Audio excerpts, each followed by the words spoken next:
we kind of felt that mobile internet is sort of a service that would attract a lot of users, but it would be hard to monetize, right? Because of the small screen and because of the limited bandwidth, people sort of do worry about the bandwidth. But I think there are actually very significant developments over the course of the past year in terms of monetization, right? So in the U.S., which is still a very sort of advertising-driven industry, so we have already seen the likes of Facebook, the likes of Twitter, which can actually sort of put in mobile advertising, and it accounts for 40 to 50% of their total revenue already. So very clearly, when advertising is actually done the right way with mobile clients, it can generate quite a bit of revenue, and also sort of because it's the phone actually sort of sits right in front of the person. I think there's more engagement with the person, so it looks like advertising is an important source of revenue.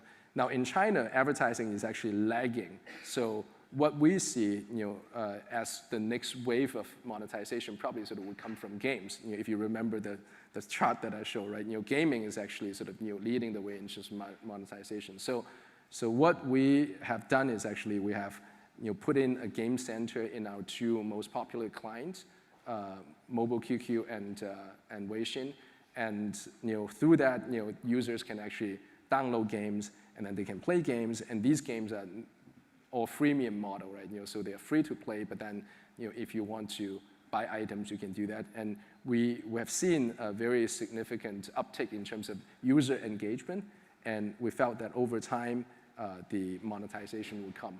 And of course, I think the bigger jackpot, right, for mobile internet would actually come from the real connection of the phone with businesses offline.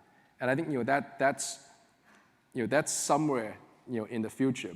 But I would say the innovation will probably sort of happen faster than later. When that happens, right, a lot of the offline consumption behavior would be shaped, would be changed by the engagement of or with the mobile apps. And when that happens, I would say it will unleash another wave of monetization for mobile apps in the future.